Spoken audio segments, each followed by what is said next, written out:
मंडळी, भाजपचे नेते सुरेश धस हे मस्साजोग प्रकरणाचा निकाल लावण्यासाठी पूर्णपणे सक्रिय झाले आहेत।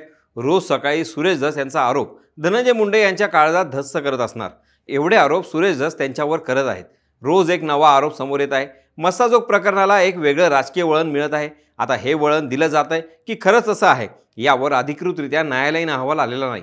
मात्र धसांचे मुंडेंवरील आरोप काही थांबायला तयार नाहीत। काल तर धनंजय मुंडेंनी 3 कोटींची खंडणी मागितली असा थेट आरोप करत त्यांनी राजकीय खळबळ उडवून दिली। सातपुडा या शासकीय बंगल्यावर धनंजय मुंडेंनी आवादा कंपनीकडे 3 कोटींची खंडणी मागितली होती। खंडणीची डील 3 कोटींवरून 2 कोटींवर झाली असा गंभीर आणि खळबळजनक आरोप सुरेश धस यांनी केला। त्यानंतर आज पंकजा मुंडे पडल्या याचं खरं कारण काय आहे आणि अत्यंत घनिष्ठ मित्र असणाऱ्या धनंजय मुंडे आणि बीडचे खासदार बजरंग सोनवणे यांच्या मैत्रीत दरार कशी आली किंवा खरंच ती दरार आहे आणि याचा वाल्मिक कराडशी काय संबंध हे देखील एका मुलाखतीदरम्यान सांगून टाकलं। सुरेश धस यांनी केलेल्या याच आरोपांवरती आपण आज भाष्य करणार आहोत। नमस्कार, मी स्वप्नील आणि आपण पाहतात त्याचं काय महाराष्ट्र। तर मंडळी, एका वृत्तवाहिनीला दिलेल्या मुलाखतीत पंकजा मुंडे यांचा बीडच्या लोकसभेत खरा पराभव कसा झाला याबाबत भाजपचे आमदार सुरेश धस यांनी वक्तव्य केलं। किंबहुना याबाबत एक मोठा दावा सुरेश धस यांनी केला आहे। 2024 मध्ये झालेल्या लोकसभा निवडणुकीत पंकजा मुंडे यांचा पराभव झाला। या पराभवाला धनंजय मुंडे आणि वाल्मिक कराड जबाबदार असल्याचा मोठा आरोप सुरेश धस यांनी केला।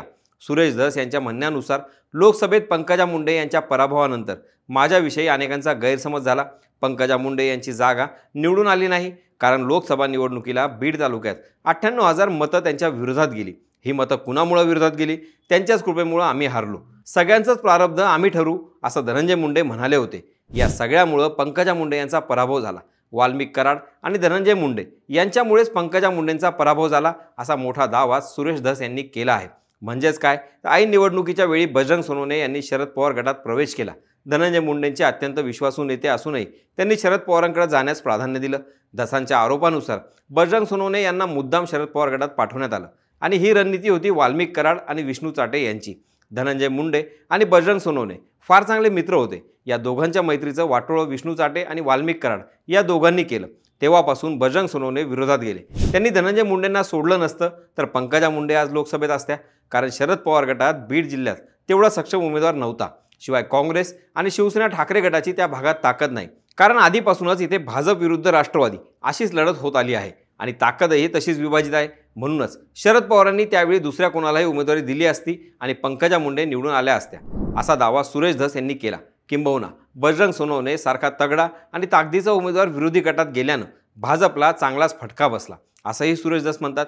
धनंजय मुंडेंच्या राजीनाम्याच्या मागणीसाठी सुरेश धस यांनी सोमवारी विरोधकांसह राज्यपालांची भेट घेतली होती।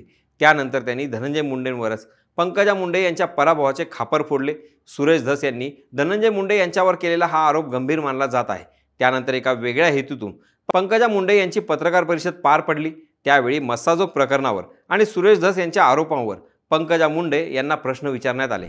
त्यावेळी सुरेश धस यांचं नाव न घेता पंकजा मुंडे यांनी त्यांना सुनावलं, माझ्या जिल्ह्यामध्ये माझ्याच कार्यकर्त्यांची हत्या होते, त्या ठिकाणी मी व्यक्त झाले, त्यावेळी SIT लावावी अशी मागणी केली। राज्याचे मुख्यमंत्री आणि गृहमंत्री फडणवीस आहेत, त्यांनी माझ्या विधानसभेत घडलेल्या घटनेला योग्य न्याय दिला जाईल, कुणीही दोषी असलं तरी कडक कारवाई केली जाईल असं सांगितल्यानंतर माझा त्यांच्यावरील विश्वास कमी व्हायचं काहीच कारण नाही। निगरून फक्त हत्या नसते तर निगरून आपला व्यवहार देखील असतो। एखाद्या परिवाराच्या बाबतीत वाईट घटना घडल्यानंतर त्याच्यातून आपण पुन्हा काहीतरी खाद्य मिळवत असू तर ते चुकीचं आहे आणि तो माझा स्वभाव नाही।